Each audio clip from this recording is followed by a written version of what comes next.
You know what? It's not as bad as it was a few weeks ago. Seeing as we're getting football back. Everyone's starting to kind of get used to it now, but I'm not gonna lie, I'm enjoying it a little bit. To be fair, I mean, yeah. I miss football. I miss football, but I think it's. We've been so used to going out and doing things like that. I think it's nice to spend a bit of time with the family for a bit and just chill out.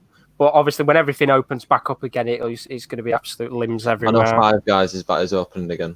That's open really? Again. Yeah, Five Guys open today. Well, that's absolute limbs. I did not know that. Someone's ordering a Five Guys after this podcast. There's no Five Guys near me. It's rigged. There's one in town near me. I'm praying to Lord that one around here delivers. But, of course, we are doing our Bundesliga Team of the Season debate. This is our final one. We have gone through a whole host of our 5 major leagues, and, of course, we did the rest of the world. So if you want to see any of those, I will leave a link in the description below for those.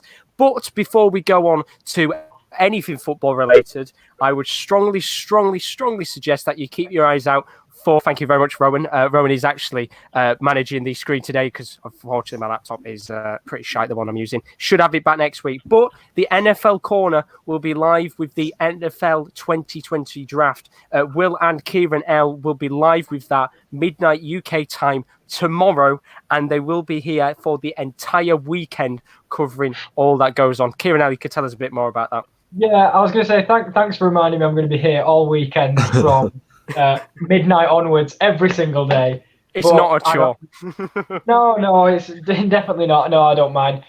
So what we will also have tomorrow on the NFL Corner is we will do our final ever draft preview, which will go out in the early afternoon to build up, like a little bit of a taster, an appetizer, some would say, for the main course that comes later. So, yeah, we're going to be live reacting to the NFL 2020 draft, which is arguably the most enjoyable day of the off-season. We get to see how teams are going to move forward on building their franchise. And, yeah, if you can't get access to watching it, because I know some people might not have ESPN or the NFL Network or Sky, just come watch us and we can talk about your team. We can talk about all the players that are going to be drafted. Yeah, that's pretty much it. Join us. And there we go. That is all this weekend, 23rd to the 25th of April. You can join us midnight UK time for that one for the NFL draft reactions. We've got a lot of people already in the stream. As always, we've got the usuals. We've got Nuzo. Welcome. We've got Chris Welch. He says, hi, lads. Hope you're all well. And, of course, we've got Bonaldo. He says, up to the sports corner. Thank you very much for all of you joining already. If you are new to the stream and you're new to the podcast, welcome one and all. We are still very close to 600 subscribers. I feel like we're stuck right now trying to move forward with subscribers. So if you are new, do leave a subscription and a like. It's greatly appreciated. And of course, as always, leave your thoughts and opinions throughout the show, whether you're watching it live or pre-recorded. We always look from every single one of your comments as we go through the show. So I think one of the first major talking points before we go on, I always like to start with something a little bit brief in terms of news. Of course, last week we talked about the Newcastle takeover, which that is in a little bit of a stalled position right now. I don't know if any of you were aware that BN Sports actually sent out a letter to all of the Premier League clubs trying to get this deal called off. Yeah, why? I don't know. I believe it's something to do with human right infringements to do with some of the owners and that. Honestly, it sounds like it could go on for a little bit longer than expected. But that is to do with Newcastle. This week, we've got a bit more positive news in terms of football in general. Of course, unfortunately, a couple of sports leagues around the world are starting to become void. One of them is the Eredivisie, which is now suspended until September the 1st. I think they might have already announced / are to announce the actual voiding of the Eredivisie this season, unfortunately, which is a shame. But as I said, what has to be done in this coronavirus situation has to be done. But the good news coming out over the last couple of days is that the league we're talking about today, the Bundesliga, is very close to starting back up on May the 9th. A lot of news has come out over the last couple of days regarding the situation. The German FA, they have heard a detailed binding concept. They've got strict hygiene requirements, necessary tests, and permanent monitoring throughout the Bundesliga if they are to bring it back. It's apparently very close to being approved. Games could start going ahead with a maximum of 300 people in the stadium and the immediate surrounding area combined with 100 around the pitch, in the stands and outside to cover. And the plan also includes provisions on how to handle a potential positive test as well, just in case things aren't to go as planned. And even better news actually coming out today, BT are apparently for the first time in football history will be the first television channel to show 3:00 kickoff games in the league. The Bundesliga will have those games on BT Sport at 3:00. It's never happened before, and it could really be the first major league coming back as soon as May the 9th in only about 2 to 3 weeks' time. I think I've asked kind of this question briefly before. I wanted to ask your guys' opinion. Of course, we're all excited. Do you think that this will go to plan? Who wants to start? Go on. I'll let you start, Kieran. I don't know. It's a very strange situation because I'll be honest. From what I've heard about, I don't do all the research on coronavirus and stuff. I tend to stick to the more positive news. But in terms of Germany, I don't know how bad it got. If it got that bad, Yeah, no, it wasn't bad at all. Like Italy, us, America, China, they were the big nations that were really screwed by it. But from what I know, it wasn't that bad in Germany. But also, I know they're trying to err on the side of precaution, but how safe can you really be? Like, I know you're narrowing it down to 300 people, but I mean, we were talking about like sports in America coming back. If someone in the locker room's got it, it spreads through the locker room like wildfire. How many people are in a locker room? About 30? Times that by 10. Because you've got even the backroom staff as well. Well, the thing is, do you put people in like, make sure there's 3 seats between everyone? I guess it must be a very comprehensive guide that they've kind of outlined to the German FA on how this is going to work. I mean, even the idea of 300 people being in the stadium sounds at this point like a lot. But I guess at the end of the day, you know, one league has to start the trend of coming back, or else I think other leagues will just sit there and wait for someone to make the first call, in my opinion. Well, it depends, because if before and after the game they kind of detox the seats. I don't mean detox the seats. I don't want to send them to bloody thingy, but do you know, like, not like clean, basically, like thoroughly clean them before and after every game after someone's been there. And I genuinely, as much as it sounded like a stupid idea, not let people sit next to each other. It may work. I actually think it's probably they were locked into a corner if they wanted it back this badly, and I think it's the best they can do in a bad situation. Yeah, I agree. They're very close to it all happening. I think everything. I think they just want to get the season over and done with, don't they? Yeah, I think obviously UEFA outlined at the end of the day they still want leagues to try and go ahead and finish games, and of course, unfortunately for the Eredivisie, under certain circumstances, leagues can be void. So, for example, I think the 2 main big leagues in world football that are void are the Belgian Pro League and the Eredivisie. So there could be other leagues. Oh, and the National League today, actually. Very good point.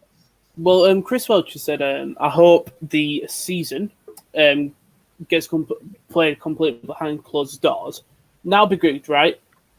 Problem is, some teams think will be at disadvantage. So if you take into account Tottenham, Heung-min Son has doing his 3-week military service. Now I'm pretty confident he normally complete that during the summer. Yeah, you are correct on that one. He's doing that now while he can, so he can still play the layer of the games. Surely Spurs would be a disadvantage if they go yes, but they obviously would be missing out on Heung-min Son. I think. How long has he been doing that for? He started it. I think it was last week, wasn't it? He started it 2 days ago. You think? 2 days ago. Wow. Oh, but yeah, the Premier League's not coming back till June 8th at the earliest. So. Obviously, with flying and stuff, we still don't know. The thing is, we don't know what's going to happen. Obviously, with Champions League spots and Europa League spots, that's going to be another big sort of decision if to do cancel. Bernardo saying this when it loads up. I read about an hour ago, Arsenal may be able to get a spot into the Champions League through a 5-year performance history. If read it via the Daily Mail, the fans are susceptible, teams are different, and today I will make talent a lot offensively. How do you think, let's say they go, no, we're not playing the league, we're going to postpone it. How do you do the Champions League spots, because many teams are very close to each other. I genuinely just think you play playoffs. And yeah, I think they should. That's the only thing they can do, because you can't say to one team, "Oh yeah, we'll let you in it, but you're a point behind." Like Sheffield United have got a game in hand on the teams that are above them. It's very hard to base it on performance history when you've got Arsenal who have been in it before and Sheffield United who 5 years ago were in League One. You can't compare them in that sense. No, I agree. I think this whole idea of basing it on the past, that's not fair. Because, I mean, in the last 5 years, like, teams weren't as good as they were 5 years ago because they've come a long way, whereas teams have got worse. I mean, you look at Liverpool 5 years ago to where they are now. Exactly. I honestly think, I don't know how long we have to deal with this for, but I really want the season to be finished, because no matter which decision you choose, you're going to pee a lot of people off. As I've said, if you say this table is as it is, Norwich will moan if they get relegated because they'll say, you never gave us a chance to prove ourselves. And then if it's the other way around and they say the season's null and void, Liverpool, and rightly so, will be angry that they've not been given the title that they thoroughly deserve. There's going to be someone that suffers, isn't there? No matter what happens, there's going to be someone that has to take it on the chin. The only way. Go on. I think the problem is if they use the table as it is now, you've got Bournemouth are in 18th, then you've got Watford and West Ham are on exactly the same points ahead of them. You've got in your Europa League, Manchester United are fourth with 45 points, Chelsea on 48. That's a win. Sheffield United are on 43, Wolves are on 43, United are on 45. A win would bump. If Sheffield United win, that would bump them both, won't it? Yeah, they've got a game in hand. So surely it would not be fair. But like you said, if they make it null and void, Liverpool will be at a disservice because of the thing. Other teams will be at a disservice because they haven't got European football when they could have got it. I think the only way to make it fair is finish the season. But how long do we let it go before we get to August? We've not got a transfer window. We've not finished last season. I don't know when we can start next season.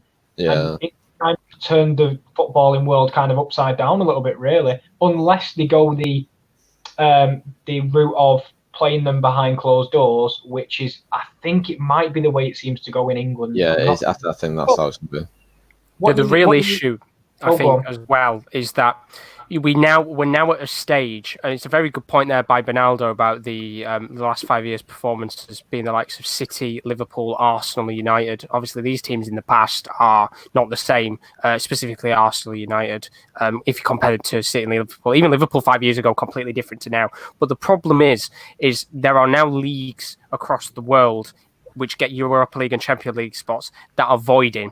Now, you've already got a problem straight away there, because if you say, the Premier League continues on, the Bundesliga continues on, but let's say the Turkish Super League decides to void and, I don't know, let's say the Eredivisie, I know it's obviously voided now, was to only suspend it and take the league current standings, you now have an issue of how do you properly, thoroughly decide things, because you can't say, let's give the Champions League spots to the teams from this current season, because the Eredivisie is just voided that season. I mean, you look at what he's just said there, and if this is true, I feel really sorry for Leicester, because they deserve Champions League. They've been miles better than United. They've been miles better than Chelsea, miles better than Tottenham, and they're going to miss out. I don't think that's fair, because imagine if this would have happened during Leicester's title-winning season. Well, Leicester, due to the last 5 years, we're actually relegating you back to the Championship. It's harsh on so many clubs, because you even look at clubs in La Liga. Getafe, they wouldn't get a Champions League spot based on the last 5 years. I think they'd get Europa League. Atalanta. I mean, realistically, currently, Atalanta, another great example, they've only got in the last 2 years. Ligue 1, Monaco would get back in, considering they were nearly relegated from Ligue 1 last season. There would be... The thing is, it comes back to the point, what you said before, Kieran and Rowan. No matter what you do, you are going to have a club or players that will not be happy no matter what happens. The question is, how many clubs do you piss off in that process? Well, and even if you go back to finishing the season with either no fans or bring back fans, in a realistic sense, you might as well do it with no fans, because you ain't going to get 30,000 people in a stadium after this has happened. No. No one in their Not right for a long mind time. go and fill out Old Trafford when there's 70,000 other people and God knows what anyone's got. It's just, I get the 300 people thing, but I don't know in England what would happen, It's got because to be behind closed doors, isn't it? yeah, I personally at this moment would not want to sit next to 70,000 people I've never met. Like the Well, EFL, Serie A has already stated, as far as I'm aware, that there will be no crowds until 2021 in Serie A. Yeah. Wow. That's what, a lot of things, 8 months away.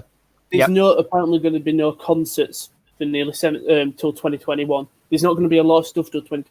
For me, just going on to with the F1 season, it's rumoured that Silverstone is going to host 3 Grand Prix because most of the drivers live in the UK, and that's all going to be behind closed doors.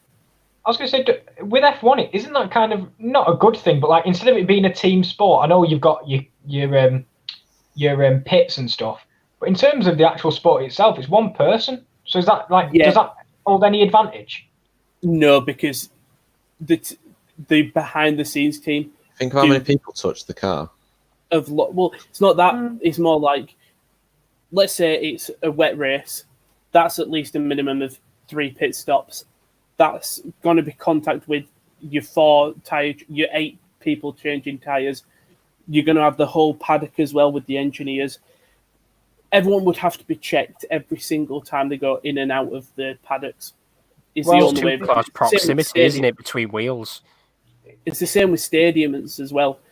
If we do play games behind closed doors, they would have to screen every single player that goes into the stadium, every single manager, assistant coach, medic, everyone that goes in there, just to make sure it's safe. I know sports have got to literally start thinking of contingency plans, because we might as well go forward. I know it's easy to set dates on things, but we might as well go forward thinking that this won't be fixed till 2021. So always plan for the worst case scenario. Because I know Donald Trump said he wants people back in stadiums by the start of the NFL season. I'm thinking wishful thinking at its very highest. But it depends what level we've got to at the point, in terms of, do you know, when players are entering, can we test every single one of them within, say an hour before kickoff? With how many players there are, is that even medically possible? It'd be a very, very long process. And I mean, obviously, there's so many sports that are having to think of contingency plans, but so many sports as well that, not saying it in a bad way, have taken advantage and have used this for the good. I mean, for example, darts has started the PDC Home Tour, which has started, and that's been massive on YouTube. One of the guys couldn't play, though, because his internet wasn't quick enough. Yeah, Gary Anderson couldn't play because he had poor Wi-Fi connection. And even one of the players from Austria had to ask the neighbours to play because they've got an 8 p.m. curfew. So different times for sports, but it's an unsettling situation. And exactly as you said, Kieran, I think the best thing to do is look at it and not put dates on it, because you put dates on a situation, people get excited, people expect football to come back, when in actual fact, look at the Premier League. The idea of the Premier League wanting the competition to be back by, was it June originally? They wanted it to be back for June the 8th. It's just, quite frankly, you cannot put a date on a virus. I mean, Chris has put a good point. Will Liverpool get to celebrate the title with their fans? No. Parade, for example. There will not be a parade. No, they will be a parade, but there won't be people in the windows. No, it'll probably be a year later. I have to clap for him outside. Clap for Liverpool 8 o'clock on a Thursday. I mean, it's a long, drawn-out process, this virus, and of course, as time goes on, hopefully the numbers go down, and hopefully we see, sports eventually do come back. But I think the best way of looking at things right now is to not to get excited about sports coming back. I mean, for all we know, the Bundesliga could come back on May the 9th. It do the first weekend, but then a case appear and you're back to square one again. Which, hopefully not. Fingers crossed.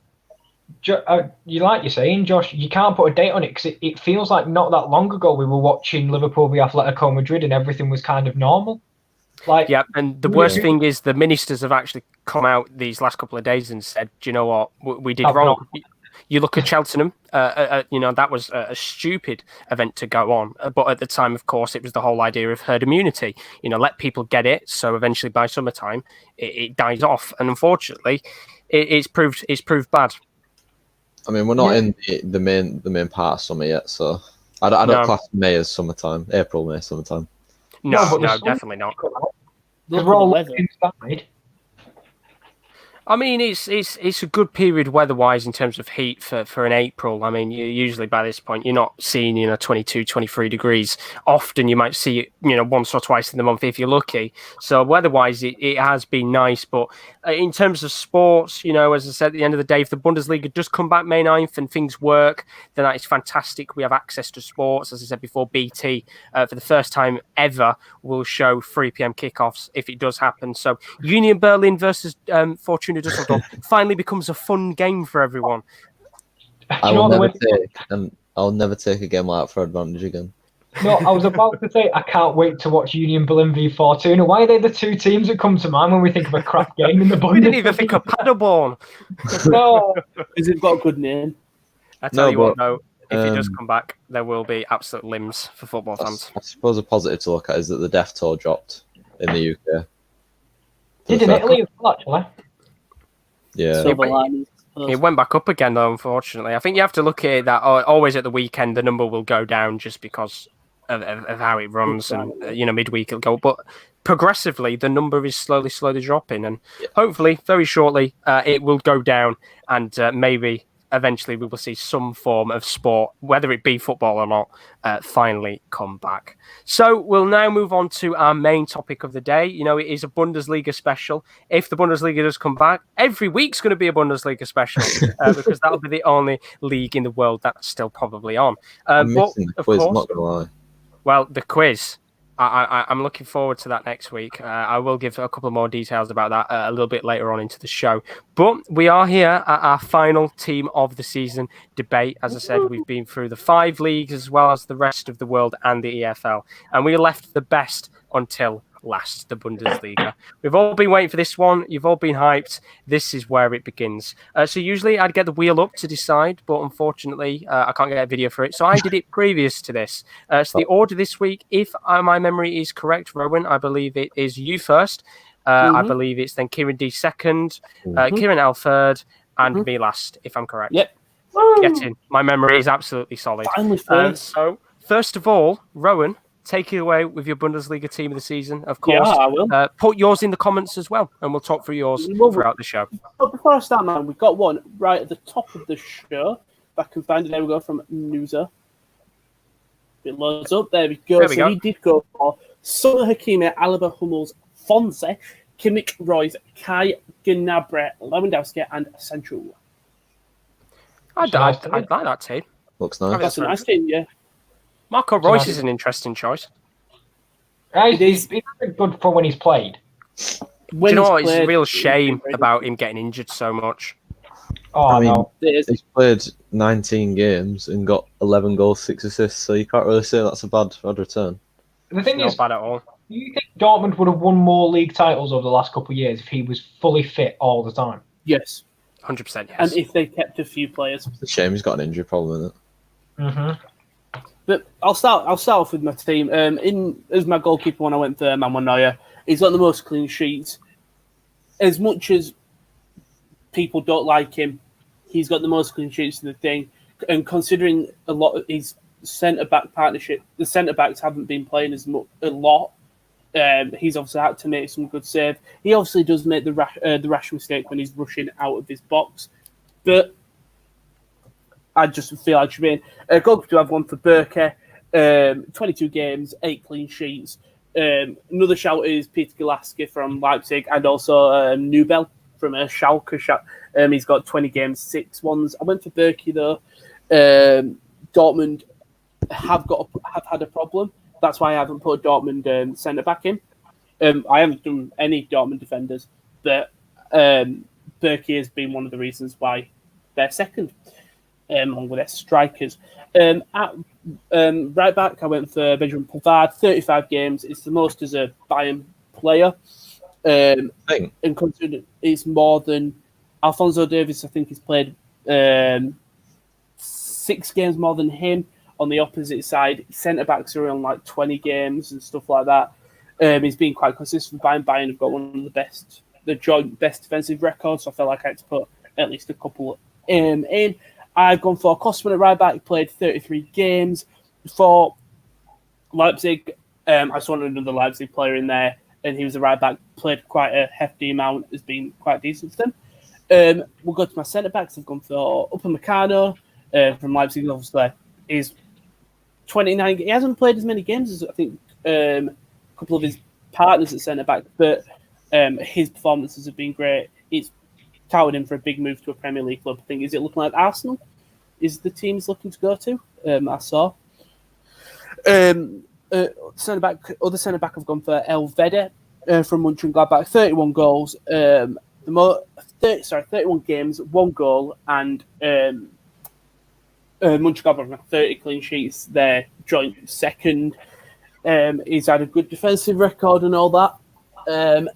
As my other centre backs, I've gone for Jonathan Tah from Leverkusen. 32 games, 30 goals conceded, and Bender as well. He's played way more. He's played 36 games and 30 goals conceded. At left back, I went for Halstenberg for Leipzig. 28 games, Beasley scored 3 goals. Quite an attacking left back. That Leipzig have been, again, one of the joint best defensive records. And then I've gone for Alphonso Davies. Played more games, probably better defensively in Halstenberger, but in fairness, considering Davies has come from that left wing position, he's really adapted well to the left back. So that's why I've got him in as my defenders. It's a very good defence so far. I like that. Yeah. Very different options in there. Yeah, I thought I'd go for something. I didn't want to put either all Bayern, all Dortmund, or all Leipzig. So I've sort of tried to split it up a little bit. We'll go on to my midfielders, though. So we'll start with centre mids. I've gone for Kimmich, 36 games, 2 goals, 6 assists. He's another player. It seems like Bayern players can just modify the position. He used to play right back, transition to the S, starting CDM, and he's been class for them. Thomas Muller is the other one. I've gone for both Bayern. Most assists, 16, and 6 goals, being great for them. My other centre mid, Christian Kunku, 14 assists, 4 goals, very close to Muller's record, very close to the top of the most assists. He's been great in Champions League as well when we've watched. He's sort of having not a breakout season because he's been known before, but he's coming to his own at Leipzig, we'll say. As other centre mid, I've gone for Axel Witsel. He's another reason why Dortmund is so high in terms of defensively. Sitting back, 32 games, 4 goals, 4 assists. He's been able to do both. At left wing was a position I struggled with quite a lot because I couldn't think of one. So I've gone for Rafael Guerreiro, the first one. You can switch Guerreiro or Rashica around, but I've gone for Guerreiro. Again, making the transition from left back, left wing. His one has seemed seamless. With obviously Nico Schultz coming in left back, Guerreiro had to adapt, and he's done that well. When he plays, he is that main thing down the left side. Can start some off, especially when Hakim is playing on the other side as well, and Sancho has to move to a different position. Them two linking up is great. Not linking up, you know what I mean. Playing together. Other left wing, I've gone for Rashica. 7 games, 7 goals, 4 assists. What more do you want? The reason he's not first is Werder Bremen are 17th. But if it wasn't for him, they would be a lot lower. I think he makes up a fifth of their goals, if I'm correct. Around a fifth. 7, 14, 21. No, a quarter of their goals. He's in there. At right wing, I've gone for Jadon Sancho. 14 goals, 16 assists. For a right winger, he is practically on the top. This is my brand, actually, because I think Muller's on top. But considering he's so young, he's English as well. He's making a name for himself. I hope he stays at Dortmund. I don't want him to move because I feel like he could not build a legacy there, but get Dortmund to winning a title. Whereas I think if he goes to another big club in England, he could be not lost in the shuffle because he's a great player, but I don't think he would be as a big name as he is in the Bundesliga. The other right wing I've gone for Serge Gnabry, former Arsenal man. Again, he's sort of not come out of nowhere, but shined at Bayern in the most couple of years, just really building up his stock. 11 goals, 9 assists. Yep, I believe he should be there. And we'll finally go into my strikers. I think if you've not got these two strikers in your main one, you're doing something wrong. Robert Lewandowski and Timo Werner. Lewandowski, 25 goals, 3 assists, and Werner, 21 goals, 7 assists. They're the reason Bayern's first, Leipzig's third. They've been great throughout this season. Werner's looking more and more likely to move. Liverpool's a thing. And Lewandowski, he just seems to still score regardless of age. And then finally is my other sort of two supporting striker. Went for Robert Quaison of Mainz. Again, Mainz not doing amazing. They're 15th, but 12 goals, 2 assists. And then I wanted to put him in. He's quite high up in the goal scorers, and considering where his team is, he's probably kept them high as they could do. And then as my final striker went for Sebastian Andersson of Union Berlin. 11 goals, 3 assists. Union Berlin sitting in 11th currently. There we go. I mean, what do you guys think of the team overall? I think it's good. I think the reasons behind every player are just justified with just looking at the player's name, to be honest. Do you know what? I think before we go on to any of the teams, I think you can all agree there are quite... could get into this one. I think this one had probably the most candidates you could chuck about in a team. Yeah, I also thought... I feel.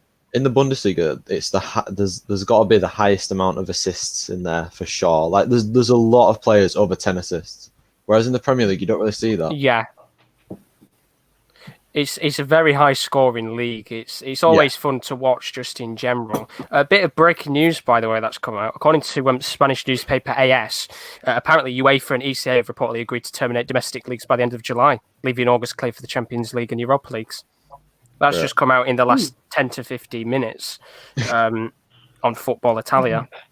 So I don't know what's happening there. Apparently, it's getting discussed in the UEFA summit call tomorrow. They've had 2 days' worth of conference calls with representatives from the 55 leagues. And the way it'd work is that they're saying if the domestic league couldn't be finished, as is the case in Netherlands and Belgium, UEFA have reportedly decided to leave the matter to each national federation. UEFA coefficient will not be used to calculate who gets into Europe, but rather each country will work out its own criteria. So realistically, they can't be bothered to decide what to do. I was about to say, basically, they've gone, sort it out for yourselves.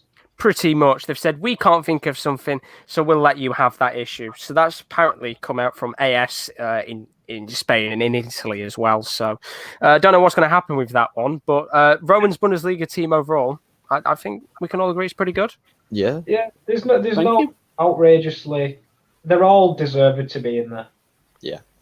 There we go. So we'll move on now to the next team, which would be Kieran D for the next one. So Holla boys. I wonder who you've picked on your team. There we go. Holla boys. Right. So we're playing a very right back. We're playing a new formation. It's called 2-2-2-2-2. Oh. So it's invented by me. I've tried it on Football Manager. Trust you'll lose every game. So in net, I've got for Manuel now, like Rowan said, 25 games, 26 conceded, 10 clean sheets, 63 shots saved this year. Not as much as Jan Sommer, though, who's played 25 games, made 97 shots saved, 5 clean sheets, 30 goals conceded. So Much and Gladbach definitely have improved a lot this season, as everyone's seen. So at centre-back, I've gone for, as my replacement centre-back, Elvedi, who was also in Rowan's team. Hummels, even though Rowan said that Dortmund obviously have that problem at defence, he's won 239 duels and 100 of them have been aerial duels. He's also got 1 goal and 3 assists. My other defender for Upamecano, same as Rowan, and then my replacement defender was Trimmel. I just wanted to get him in here because I couldn't think of any other centre-backs to go with, and I thought, I've already got a right wing-back at left wing-back and all that jazz. So I was just thinking, like, I want to get him in there. Christopher Trimmel this season has played 23 games, 9 assists, and he's got 48 crosses into the box for Union Berlin, who were definitely a surprise package this year. I thought he was a right back. He is a right back. He is a right back. Right. If he's putting 48 crosses in, no. He is a right back. I just wanted to get him in my team somehow. Then my right backs, I've gone for Hakimi, who's got 25 games, 3 goals, 10 assists, 272 duels won all season with 47 crosses. And my replacement, I've gone for Rafael Guerrero, who has got 20 games, 5 goals, 3 assists. Those two this season. Yes, at right back. Oh God. Right. Left backs, I've gone for Philip Max, who has got 7 goals, 3 assists in 23 games for Stuttgart. He plays for Augsburg. No, Augsburg. Yeah. Good effort. Augsburg. All right. And then I've gone for Alphonso Davies, who has played 21 games, 1 goal, 3 assists, and he's won 262 duels. And he was really good in that game against Chelsea. And so was Lewandowski. Then on the left-hand side, I've gone for Marco Reus, who we were talking about earlier, 19 games, 11 goals, 6 assists. It's a shame he gets injured. It's a shame he gets injured every season, to be honest. Then I've gone for Quaison as well as Rowan, 24 games, 12 goals, 2 assists. On the right, I've gone for Sancho, 23 games, 14 goals, 16 assists. Can't wait to see him playing red next year. Filip Kostic, 23 games, 4 goals, 9 assists. And interestingly, he's won 284 duels this season for a left midfielder. Yes, he is playing on the right before anyone says oh.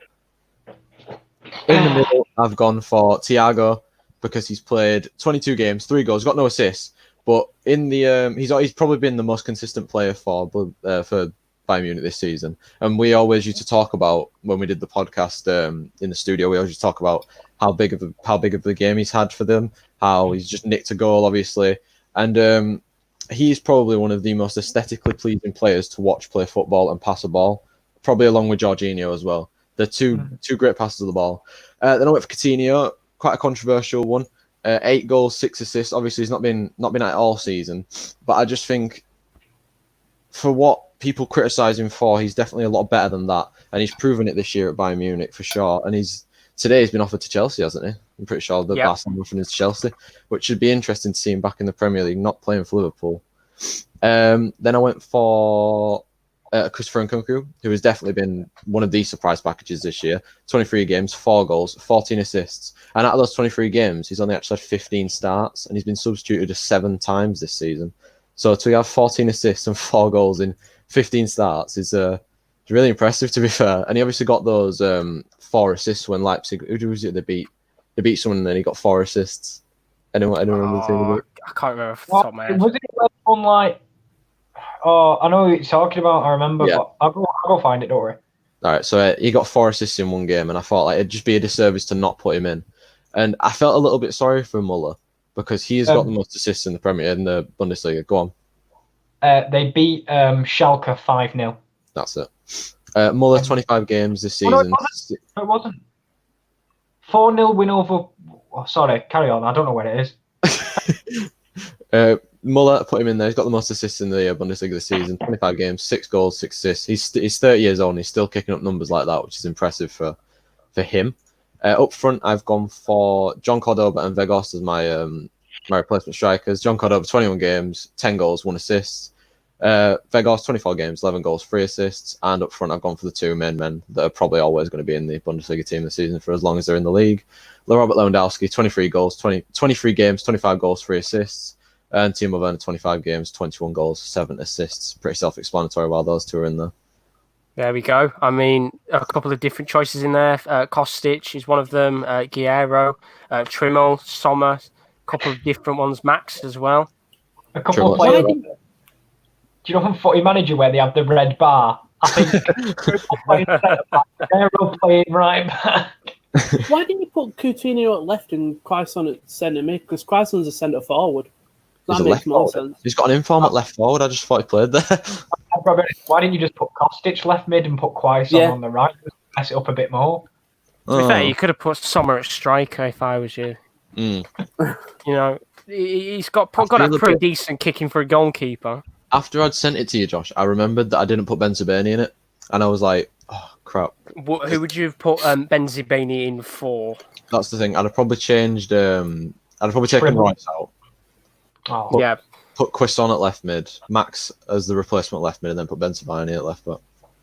I think that's the thing that with the Bundesliga, as I said once again, because there is so many options. I think everywhere on the pitch, it wasn't the easiest. Because I mean, even striker-wise, obviously, you know, Werner and Lewandowski will no doubt be in everyone's team. But if you look at the options below him, it's very tight. You've got, as I said, Weghorst and Cordoba on very similar goals, just as Sebastian Anderson in Rowan's team had got 11. It's very tight all around the league because you have the standout players in both assists, but then like below them, there's a lot less. The Gladbach players like Mbolo and Thuram as well, they missed out as well. Like they're right up there. And we'll definitely see if my and Kieren L's team has any other different choices within there. But before we go on to the next teams, we'll just take a quick moment to talk about The Athletic, which, of course, if you haven't got it already, why haven't you? The Athletic brings you all the best coverage on football, combat sports, NFL, NBA, WWE, so many sports, honestly, is an endless list. They've got a world-class team of football writers. It includes the likes of Oliver Kay, Daniel Taylor, and Raphael Honigstein. It's completely ad-free. There's no ads, and most of all, no annoying pop-ups. You know how bad it is when you download an app and there's pop-ups everywhere. It's so irritating, especially on websites as well. Now, if you haven't signed up already, you can go to the link, which will be in the description, theathletic.co.uk/the sports corner. And today you can get yourself 50% off the annual subscription price, as well as a 7-day free trial. Why wouldn't you do it? It's an absolute bargain, top quality content, and a load of world-class writers, not just in football, but in all of the other sports that I've mentioned. So come and join us. Join The Athletic today, theathletic.co.uk/the sports corner. It would be greatly appreciated. So we'll now move on to our next teams. It will be Kieren L going next. We've seen a couple of the teams there, of course, from Rowan and Kieren D. The real question is, who have you gone for, Kieren? Well, I've gone with the former Hull City legend, Peter Galazzi, for the pure fact that we don't get many people that formerly played for Hull in Team of the Seasons. So there he is. It's the only reason. Neuer deserves it, but personally I don't like him, but he deserves it more than anyone else. But former Hull City legend... Why? Why what? Why don't you like Neuer? What is it about Neuer that you're not a fan of? I just think for a lot of years he was overrated. And I know that's going to sound bad because there was a time when he was the best goalkeeper in the world. Is that his fault, though? And he got to the point where he was overrated. No, because I think he believed in his own hype. I don't know the guy, maybe he doesn't. But, I just don't like him. No offense, Everyone's got their own opinion. I think it's questionable. I think, I guess at the end of the day, you have to look at the time of when Neuer was classed as the best. You have to look around, the quality of goalkeepers around him. I think realistically, there was a point within this generation where you could really say that there was less than 5 world-class goalkeepers at any given point. When he was up for the Ballon d'Or, that was fair enough. Like, he was the best goal. He was a new breed of goalkeeper we'd never seen. Do you know, I feel he was a bit... It was a bit Buzz Lightyear, which is basically, it was the new toy. It was the new style of goalkeeper that no one had ever seen. No goalkeeper decided to venture out the box like he did. As the time's passed, people have sussed it out. He's not as good as he once was, but as time has progressed, I just don't like him. I think you can look at it as well. You can kind of think, obviously, there has been, outside of the box type goalkeepers passing wise in the past. But I think for this generation specifically, the way Pep Guardiola played at that point has helped to not revolutionise, because it really isn't revolutionising anything, but helped to change a lot of managers' style in the way that a goalkeeper's integrated. Well, yeah, now people are making signings for goalkeepers based on the feet over the hands. I mean, you saw that with Claudio Bravo. I know he was good at Barca, but that's why he was signed at City, because he can pass the ball very well. So I think it just depends on the manager. I wasn't expecting a follow-up question about Manuel Neuer. Bloody hell. At right back, I went with Achraf Hakimi, even though he did lose me a bet. It's not the point. He gets loads of assists. And to be honest, I hope he never goes back to Real Madrid. I hope he sticks with Dortmund because he is... he just fits the system. And I don't think he'd fit the same system. Like, for example, he doesn't... Yeah, exactly. He doesn't play the same way as Carvajal. They're completely different defenders. But it depends what you're asking. If you're asking defensively, no. But if you're asking going forward, then yeah, he's miles better. But who knows? And also, I want to state with this team, usually I go off stats. This is just from when I've been watching the Bundesliga, who I've been most impressed by, because I tend to watch quite a decent amount of Bundesliga football. So at right back, I went with William, which I'm going to contradict myself, was based on stats. He's got something. I don't know what it is, but he's got something. He's got something. He's got something about him. And to be fair, it's the 4 contingent of centre-backs that they've pretty much been in everyone's team. Hummels, Elvedi, Upamecano and Bender. I'll go through the reasoning. Elvedi, because I think it was unfair not to include a few. Mönchengladbach centre-halves or defenders because they were a surprise package this year. They were in the title race for large periods. Hummels adds a bit of defensive stability when that's been their biggest negative. And I think his experience has really helped the likes of defenders around him. And I don't know, he just adds. Without him, I think that Dortmund defence falls to pieces, in my opinion. Yeah, they don't have stability in terms of an older guy who has had experience of winning the league and stuff. Yeah, I honestly, he's the most reliable centre-half they have by a country mile. Other defenders, Upamecano, because someone from Leipzig had to get in, and he's been, for me, the standout. I think he is definitely going to be in the Premier League sooner or later because he's got everything you need as a centre-back. I mean, we saw, was it me and you watching a game, Josh, where we went on a bursting run down the right wing? Yeah, it was against Bayern Munich. Yeah. He picked up the ball and then started going on this like marauding run past three players. It's a shame about his end product. Well, he's not a centre-back like Trimmer who can cross 49 crosses, but he's all right. He's got pace, power, defending, he's got all that. And then Bender, because I was looking at my team and it had a severe lack of Leverkusen, and they were also in the title race for large periods, and I think it was only fair that they deserved a player. So I gave him Bender. Left back, Alphonso Davies, because I've never seen someone grow into a position at such a young age so well in maybe my whole time watching football, because he came over as a left mid from Vancouver Whitecaps, where he was surely used as like an attacker, got asked to play the position because apparently if you're a left back in Bayern Munich, you get asked to play every other position than left back. But he got put in there and was very, very good. And I also think he was brilliant against Chelsea. I agree, Kieran. Yeah. He's so good because he might not have the best defence, but similar to Hakimi, he's got the pace to catch up to his mistakes, which for a defender is priceless because you get away with a lot of stuff. Whereas if Hummels made a mistake, he couldn't catch him.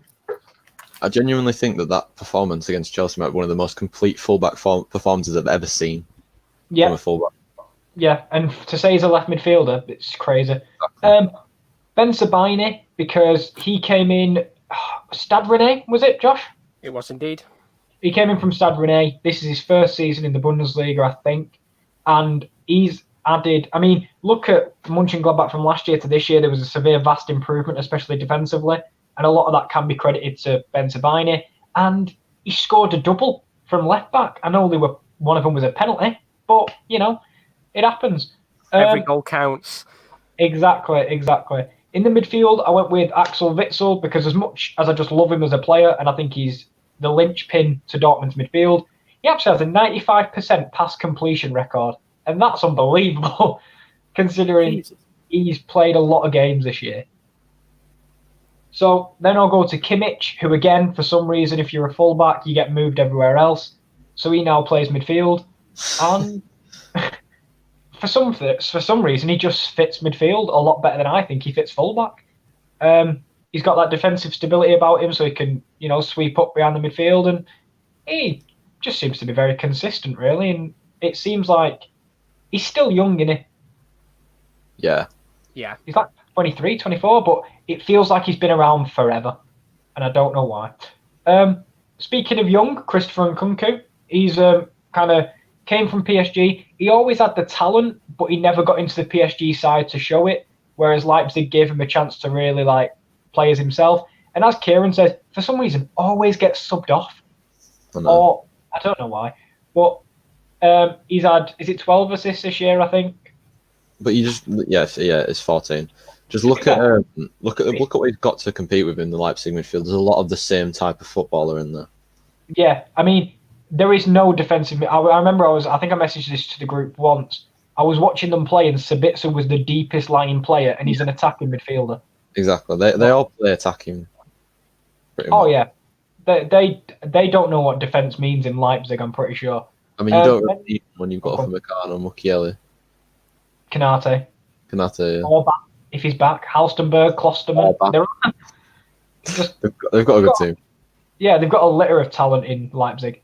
Serdar from Schalke. There was a stat about him. again, like William, can't remember it. Kunku's a unit. He is a unit. But we'll move past Serda, but I'm sure he's had a good season. Muller has got the most assists, and I remember people were saying Muller was finished. I can't remember if it was back end of last season, where everyone was kind of like, they're going to ship him off, because I think there was rumours he was going to leave, as there is every season apparently. Like for the last 5 years, he was going to leave to United at one point, I swear. Yeah. But it never materialised, and I feel like Thomas Muller in any other shirt but Bayern would kind of feel weird. But there you go. And Thiago, as Kieran Dillon said, for some reason he's absolutely majestic. He's like a not as good Iniesta, but with the way he's got close control, he's dribbling, he's passing, he's just a brilliant footballer to watch. So we'll move to right wing. Jadon Sancho and Serge Gnabry. They're the easiest picks if you've got right midfielders. Sancho's up there in top scorers, up there in top assists, arguably one of the best wingers in the world right now. I don't think that's an unfair shout. And Serge Gnabry, because he tore Tottenham up in their own backyard. And he's just been brilliant. And Chelsea, yeah, he just loves coming to London because he used to play for Arsenal. Never be good enough for West Brom, but he's moved quite well since. Tony Pulis, the all-knowing hero that he is. No. Serge Gnabry's not good enough, but Rory Delap is. For Stoke, by the way, I know Tony Pulis. Rory Delap. Can't see Serge Gnabry make a long throw, make the box. Merchant. Oh God. At left wing, I went with Filip Kostic because he was a substitute in Kieran Dillon's team in the wrong position, but he's done quite well for Eintracht Frankfurt. I feel it's one of them because Eintracht Frankfurt was so good last year, making the I think it was the semi-final of getting knocked out by Chelsea. Yep. On penalties, sadly, because they gave him a really good game. I remember watching the game, and but a lot of people left. I mean, Fabian left to the MLS. You had Jovic and Haller just leave. Kostic was kind of left on his own. He probably came back to pre-season and wondered where all his friends had gone. And it was just him. So to carry the load of a whole team, because no one from Eintracht has really stepped up this year, I think Kostic has. Thorgan Hazard, because for me, I think he's another one like Nkunku. He seems to always get subbed off, or I feel like he does. Yeah. And he's still got a great amount of assists for where he is. And up front, it's Lewandowski and Werner, because there's no other options, because I only put one striker. I think it's quite obvious we know who everyone's two strikers are mainly going to be in terms of the two big boys of Bundesliga. I mean, exactly as you said before, Kieran, Dave. I can't remember. Was it you, Roman, who said as long as they're in the Bundesliga, they'll always be in team this season? I think it was one of you two. But I mean, even the likes of Thiago, I think we'll go on to my team in a moment. The likes of Thiago, but they're very valid choices at the end of the day. And of course, William, I thought was an interesting choice. When I first saw it, what the reasoning was. He was just there because his last name starts with the first name. I've just been thinking, right? Who do you guys think is going to get Bundesliga Player of the Year? Because I mean, Lewandowski's got 25 goals, but Sancho's got 14 goals and 16 assists. I do think if Sancho breaks the assist record, which is one of the facts I put before, 6 more assists, and Sancho will be the all-time most assists in Bundesliga history. I do think the potential chance for Sancho to win it is quite likely. There's 7 games in the Bundesliga left for Dortmund. Do you think he can break 20 goals? It depends on the games that they've got left to play. You need to get 6 more goals and 4 more assists to get 20-20 each. Well, I kind of want him to get 20-20 because, I mean, I think that was his vision at the start of the season. That's what he wanted. So right, I'm going. Right, that's Kieran L's Rock of the Week in there. Sorry, I asked. I think if depending on the fixtures, I mean, I've just got Dortmund's fixtures up now to give you an idea of the games that they've got left. So they've got Dusseldorf, they've got Mainz, Leipzig, and Hoffenheim. For a couple of the big games that they've got left. So Dusseldorf and Mainz are both 15th and 16th. He definitely has a chance to do it, and we know that sometimes some of these big games against the higher clubs end as goal thrillers. I'm pretty sure one of the games that they played against one of the top ended like 4-3 or something like that a couple of months ago. But I do think there is the potential for him to hit the all-time top assists as well as potentially hit 20 goals, which I think for a winger is unheard of. It's crazy. I do think he'll get Player of the Year though, which is. Can't we just give it to both of them? Just give him Young Player of the Year, then give Lewandowski the Player of the Year. Do you know what? It's one of those, isn't it, where it's tough because you can even look at Werner and say, at the end of the day, when he scored that amount of goals, he could easily be up for it as well. Well, yeah, exactly. I mean, just on a side note, William was in there because he has 3.4 tackles per game. Ooh. It's an incredible stat. I mean, to tackle that much from right back. 3 times a game. 3.4. That's the highest in the league. The only one close is Kingsley Ighizibuhi. So he was a tough shout between the two. Wait, how many games has William played? So if he's played one game. 3 games. No, he's played 16. He's played 16. All right. Ighizibuhi played 22, so I could have gone with him actually. Ooh. There we go. At least we've got the reasoning why Williams in there. Quite luckily enough, I've actually got the stat for why Serdar's in there. So we'll move on to. Have you got it? Serdar's got 2.8 tackles a game as Serdar. I've got a different stat. Then. We're all right on that one. I've gone for his defensive stability. We'll move on to the last team of our Bundesliga team of the season. It is mine. Now, I've had to go for this formation because I've put first and second names. So I've gone for a 2-2-2-1-2-1 for my team. It's an inventive, it's the Christmas tree formation, just a very expanded one. I shouldn't have probably put first names in there, but hey ho. Hakimi and Davies start at the edge of the box? They do indeed. In fact, to be honest, they can do absolutely whatever they want in this formation. It's that good. It's versatile. Davies and Hakimi don't even know whether they're playing centre back or full back. But they're that close to the goalkeeper. You was loving it when Thiago came up because it was only one word you had to write. I was blessed with that one. Alcantara there. So I'll start off with the goalkeeper. I've gone for the same options as Kieran now has. Manuel Neuer, I think, has gone back to his best this season. 10 clean sheets, which is actually more the same amount, as he got last season. And he's got a couple more games left to get more clean sheets. So he definitely could get a better clean sheet record this season than he did last year. And of course, Peter Galacki, former Liverpool, former Hull City goalkeeper, gets in mine.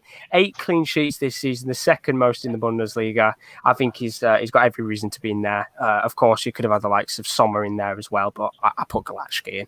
Left back wise, of course, Alphonso Davies. He's in my side. 21 games played, 8 clean sheets, and 18 goals conceded. He's the highest rated defender on Who Scored this season with a 7.54.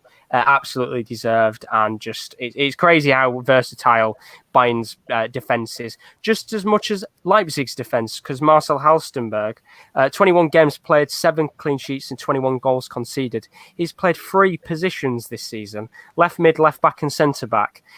So both teams very versatile in the way that they play, and I think both players well and truly deserving of their positions in this side. On the right back position, I've gone for Achraf Hakimi, of course. Everyone's pretty much gone for him. 25 games played, 3 goals, 10 assists. It's the 4th most assists in the Bundesliga this season. He's also got 10 clean sheets. Although he's conceded 33 goals, I think Hakimi, we all know he's a very attacking right back in the way that he plays. So it's pretty understandable as well with the back line of Dortmund's team. It's not the most experienced compared to the rest of the clubs in the Bundesliga. And I've gone for Christopher Trimmel as well. 23 games played, 9 assists, 6 clean sheets for Union Berlin this season. He's right up there with the assists, and I just think he has to be in there because for a club like Union Berlin, I think you can kind of tell who are the standout players in their team in terms of Anderson and Trimmel for the goals and the assist category. Well, he's not playing centre back. He's playing centre back theoretically in my team, to be honest. He's doing what he wants To be fair, most of the team is because Max Hummels is playing CDM. Doing whatever the hell it wants. And that is why you don't write the first names and second names in your team. In terms of centre-backs who are playing CDM, we've got David Alaba. I'm very, very, very surprised how none of you guys have actually gone for Alaba this season. One of the best defensive records in the league. He's got 20 games played, 9 clean sheets and 23 goals conceded, which I think is a stunning record for someone who usually is a left back, but of course this season he's been playing, I think, centre back 90% of the entire season. So well and truly deserved, in my opinion. And then I've gone for Deo Upamecano, of course. In everyone's team, pretty much 22 games played, 7 clean sheets and 21 goals conceded. Leipzig have had a load of injuries in terms of defensive wise. Players coming out here and there, the likes of Orban and Canate, popping in and out of the team. And I think Upamecano is the most deserving of them all. He's been the rock at the back and has been the one who's played pretty much the most games in defence. On the right-hand side, I've gone for Mats Hummels, 23 games played, 9 clean sheets, 31 goals conceded. Pretty much as you guys said earlier, rock at the back. He's the experience that Dortmund have needed. I think the best thing for him, the best decision he made was to leave Bayern to move back to Dortmund. And the other centre-back I've gone for, Ozan Kabak. Now, it was between him and Elvedi. I've gone for Kabak because 19 games played, 5 clean sheets, 30 goals conceded. Kabak and Elvedi had the same amount of clean sheets. Kabak conceded less goals. So I went for Kabak in this situation, although Nico Elvedi is well truly deserving either, realistically, in terms of whether you'd put either of those centre-backs in. Midfield-wise, on the left-hand side, I've gone for Denis Zakaria. I think realistically I had to make up for the lost centre-back, so I put Zakaria in there. I think stunning CDM. He's so young, the Swiss midfielder, quality player, and well and truly don't think he'll be at Gladbach for much longer, to be honest. I do think a couple of players will be out the door at Gladbach. They're a very tough team to keep their players on board. As I said, 23 games played, 2 goals, 2 assists, 5 clean sheets, 27 goals conceded. It's not the greatest amount of clean sheets, but 27 goals conceded isn't a massive amount. Left-hand side as well, I've gone for Thiago. Stats-wise, doesn't look the best. 22 games, there's no goals, 3 assists, but he's actually the highest-rated midfielder in the Bundesliga this season. He also got a 7.54 rating, the same as Alphonso Davies, and I just think what he gives to the team is not about his stats. He's just a naturally gifted player in what he does for Bayern, and realistically, I think he'll be there for quite some time. He is pretty much Bayern's Iniesta, if we say so myself. On the right-hand side, I've gone for Joshua Kimmich. I think realistically, he is Bastian Schweinsteiger replacement, fitted in perfectly at CDM. They needed someone for quite some time to take that place. I mean, they had Kroos before and a couple of other players, even the likes of Sebastian Rudy at one point. He didn't fit in as well as they wanted him to. I think Joshua Kimmich has done perfect. 24 games played, 2 goals, 6 assists, 9 clean sheets and 26 goals conceded. Solid record for him. And I've also gone for Suat Serdar. Now, the reason why I put him in my team is not for defensively, but for attacking-wise. 17 games played, 7 goals, 0 assists. He's one of the highest scoring midfielders in the league, but he's actually one of the highest rated midfielders and plays in general on Kicker in the Bundesliga this season. I was all over Kicker last night looking for them stats, and I completely agree with you. Definitely so. And then cam-wise, I've gone for Thomas Müller, of course. I think this is his season of rejuvenation. It's 25 games played, 6 goals, 16 assists, the most in the Bundesliga. To be honest, I genuinely think Müller will stay until he retires at Bayern. But I've also gone for Marcel Sabitzer. 25 games played, 8 goals and 6 assists. I mean, most of you will probably remember him for that ridiculous Champions League goal against Zenit right at the start of the season, that ridiculously good volley that he scored. But even in the Bundesliga this season, he's been just incredible so far, and I think he's one of the mainstays of that Leipzig side attacking wise. On the left hand side, Serge Gnabry, of course, incredible this season for Bayern, not just in the Champions League but in the Bundesliga as well. 23 games played, 11 goals and 9 assists. That's the 5th most in the Bundesliga for goal contributions altogether. And subs-wise for the winger, I've gone for Robin Kyson, of course. Majority of the season he's been playing out on the left-hand side of the pitch because Mateta has been playing ridiculously well for them as well. 24 games played, 12 goals and 2 assists. I did the research for this. You take away Robin Kyson's goals, Mainz would lose 7 out of their 26 points overall this season if you were to take the Swedish wingers' goals away, which I think is a phenomenal stat. They would be, I think, second bottom in the league. Chris put Lahm and Alaba, one of my favourite players ever I've seen for me, both versatile players. And I completely agree with you. And I think this generation's versatile players are pretty much Davies, Kimmich and Alaba. Realistically, in terms of the Bayern players, so good, versatile wise. And the right wings, I've gone for Jadon Sancho, of course. I think it's self-explanatory as to why. He's the only player this season in the Bundesliga to get double goals and double assists. And he's one of the very limited set of players in European football to get double goals and double assists. And as I said, no doubt, I do feel like he's on course to break that assist record in the Bundesliga this season. And I've also gone for Christopher Nkunku on the right because 23 games played, 4 goals, 12 assists.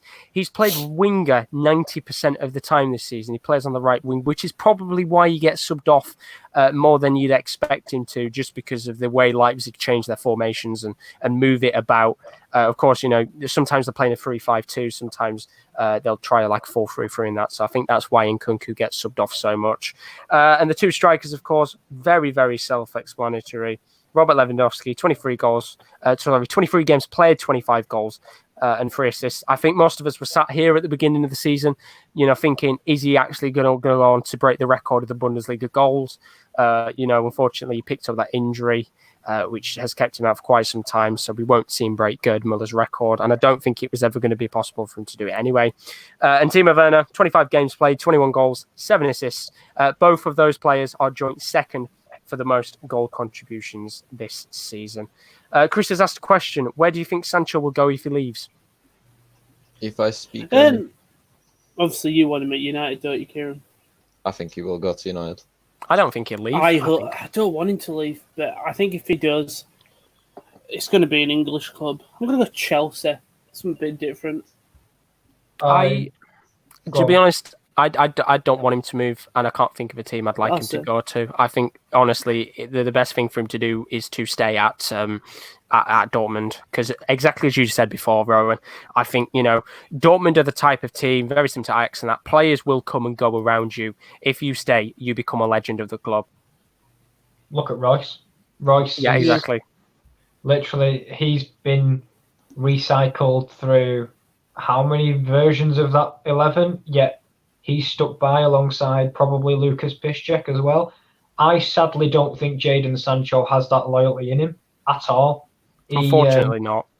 No, I don't think he's shown enough gratitude towards what Dortmund provided him, because there was rumours that he was really annoyed and unsettled. Maybe that's because of Lucien Favre and he's not the biggest fan of him. But I think for a club at that high level to take a gamble on you, I'd say be more gracious. But I don't want him to leave either. I'd rather him stay at Dortmund. And I mean, now maybe the signing of Erling Haaland has made him maybe want to stay a bit more, because them two strung up a connection within a week. I mean, look at Haaland's first game. I mean, so maybe now he's got a real partner up top, maybe. I mean, you just see the record this season. It's absolutely stunning. You know, he's a quality player, and I think Will's put Timo will be playing at Anfield next season. And Chris has put, I can't see English clubs paying £100 million or more for a player never happened before, but things can change, I suppose. There's only one club that would pay that stupid money. Who would that be? Real. No, Man United. Do you think Man U would put the money out for him? Definitely.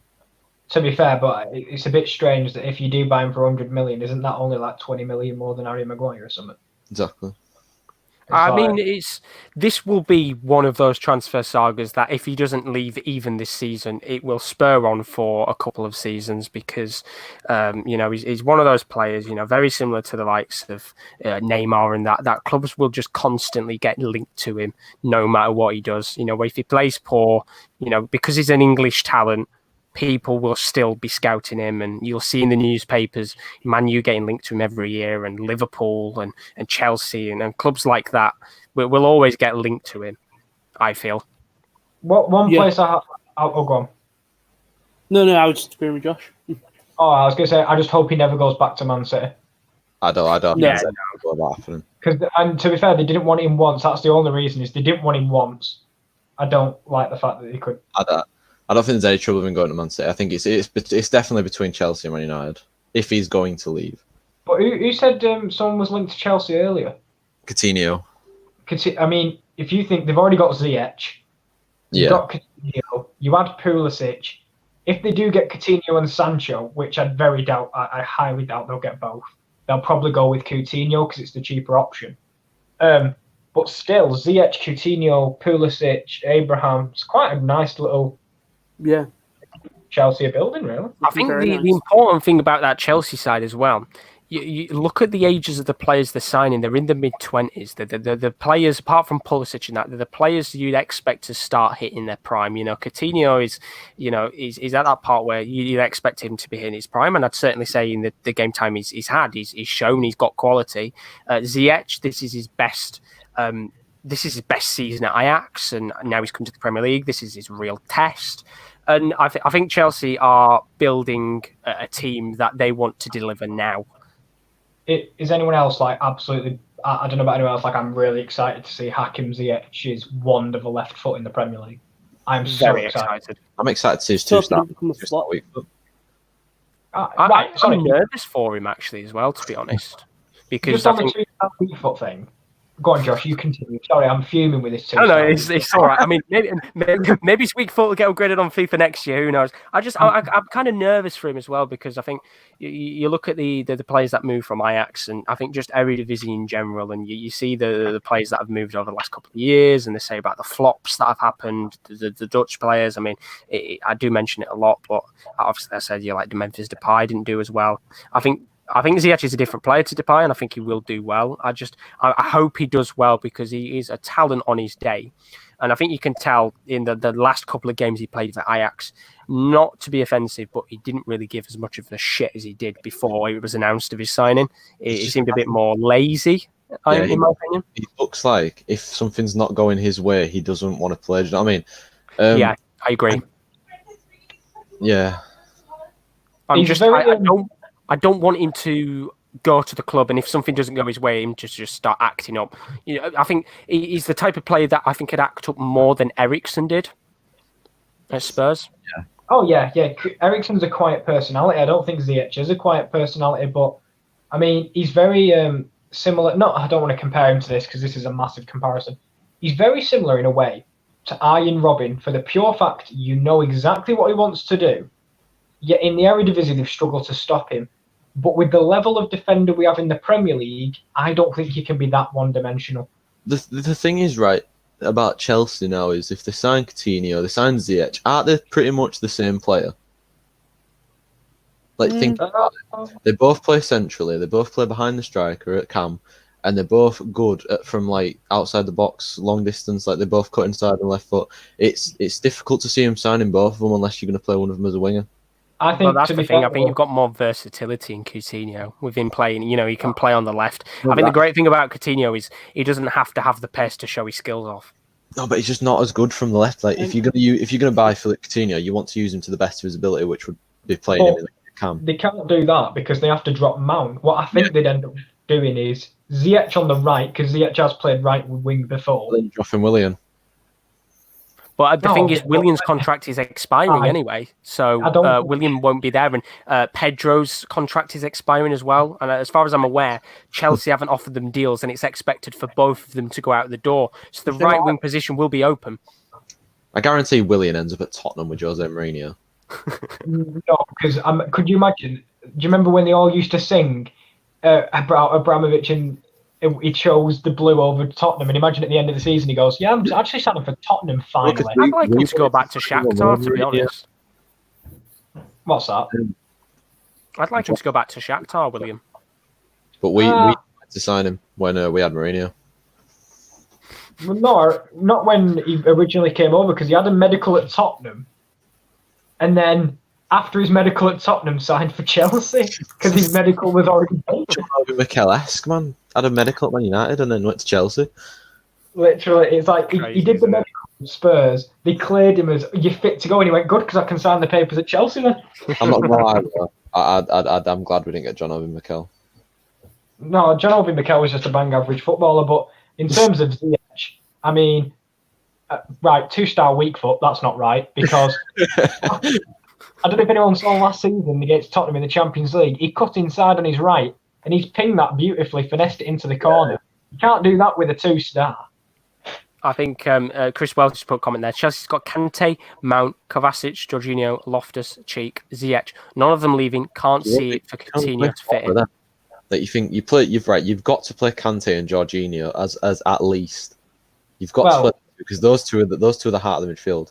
But then you're going to play Kovacic, aren't you? I would think so.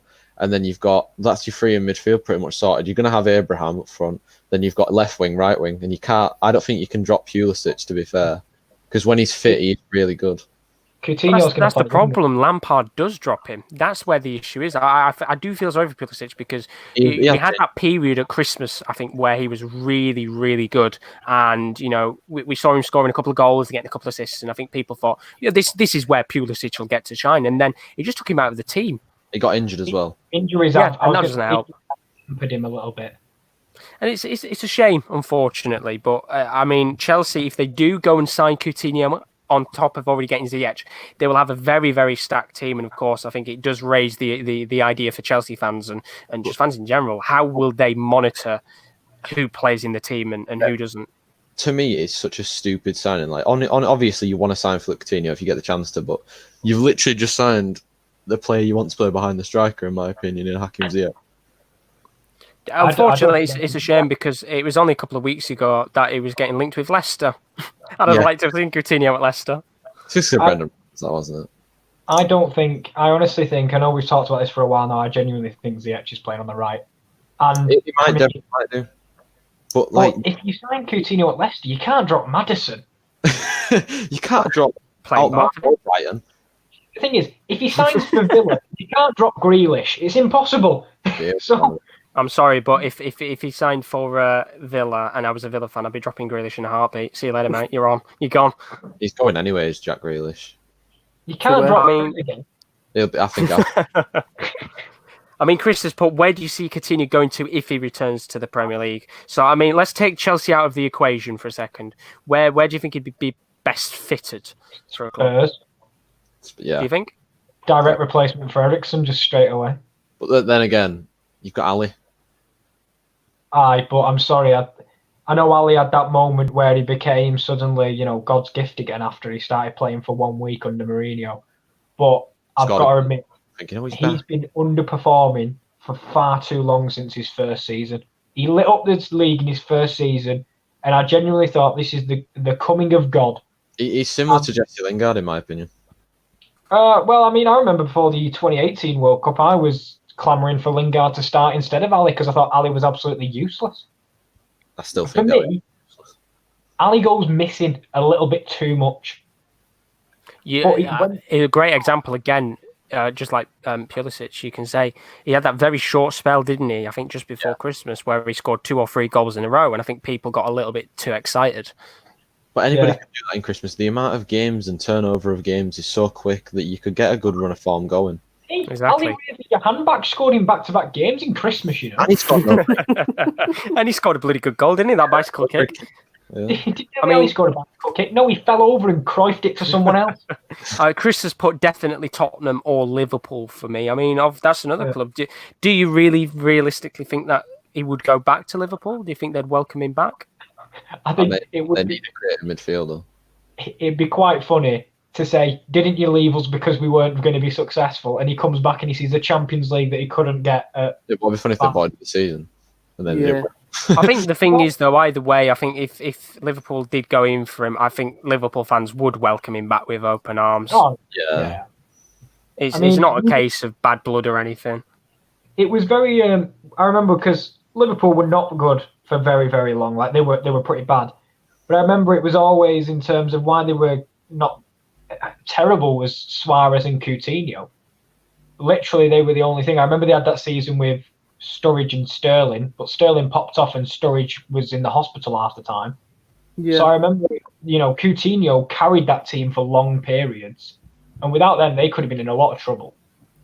I mean, it'll be definitely interesting to see what happens to Coutinho. I mean, I think either way, he will 100% be out of Barcelona, whether this be a loan deal, whether this be permanent. Quite frankly, we've seen that, unfortunately. It's a shame that he doesn't fit in the Barcelona system, which, you'd generally thought he would have. But, Chris, I hope we signed both Coutinho and Werner. Of course, we've got to wait and see what happens with the transfers for now, because, we could still be looking at a couple of months before we get into the actual transfer window in general. So it'll be interesting to see what happens, because clubs are going to be on a very smaller budget, I think. Yeah. Another player I'm interested in, James Rodriguez. Where do you think he's going? Because I don't think he's staying. It's a very tricky one, that. He was linked with Everton as well, wasn't he? That'd be brilliant, that. What, if he went to Wolves? No, Everton. I think, unfortunately for James Rodriguez, he's a player that the potential for him, he's still got the flair and talent, but the prime of him, I think, it'd be very hard. I think he's been and gone. I think he had his prime too early in his career. He was good at Bayern. I remember he was actually quite good. Incredible at Monaco. Oh, yeah. No, Monaco was his start, and then he went to Real Madrid. He was okay in his first year, but... Even at Porto, before he moved to Real Madrid and Monaco, he was absolutely incredible out there on the wings back in the day when he had Hulk and Falcao and Jackson Martinez and players like that. I think, sadly for him, his time was definitely the World Cup. I think people in their career have pinnacles. For example, Asamoah Gyan's pinnacle was that 2014 where Ghana, or was it 2010? 2010. Yeah, 2010, that Ghana team, that's their pinnacle. And I think for Rodriguez, because his World Cup was so good, and as I've said, he carried Colombia, that was too much on him, and he'll never reach that height again. And you can see Chris's comment there. I think that perfectly, encapsulates what I wanted to say. James Rodriguez plays Sigurdsson at Everton. I think, to be honest, we've seen Sigurdsson's time at Everton hasn't been the greatest. It was the big money move. He's not really delivered to what they expected him to. And, now he's getting on with age as well. Ancelotti brings big pulling power. We've seen the names linked to the club now. We've seen Allen, the Napoli midfielder, who is one of the likely sources for Everton to try and pull in the next window. James Rodriguez could definitely go. I mean, at Napoli, before he was sacked, he was actually trying to get him in, and it was looking very likely until he got dismissed at the club. So I think it'd be a great replacement for Sigurdsson. Yeah. I mean, top quality. It's about time Everton started making smart signings in terms of big names. I remember when they had quite a lot of money and they signed a lot of bang average players. Like, I'm sorry, Cenk Tosun, he scored a lot of Besiktas, but why do you think no one ever went after Burak Yilmaz? Because he's crap. I think the thing with Everton as well is as you said, you have a lot of money. You either do it two ways. You have a lot of money and you spend it on one or two big players, or you have a lot of money and spend it on small players. Look at Tottenham when they signed all the players after Bale left. You got Lamella, Paulinho, Eriksen, which was a good signing, of course. Soldado, perfect option. You see how many I think it was 6 or 7 players they signed. How many actually went on to do well at Tottenham, and how many actually left within seasons? I think now when you look at it, the only player left there is Lamella. It's very similar the way you've just spoke about Tottenham there. They brought in all these players. They brought in Soldado. Then after that failed. So they went, what about Vincent Janssen? That failed. And they went back to what they knew, which was Harry Kane, who they've started.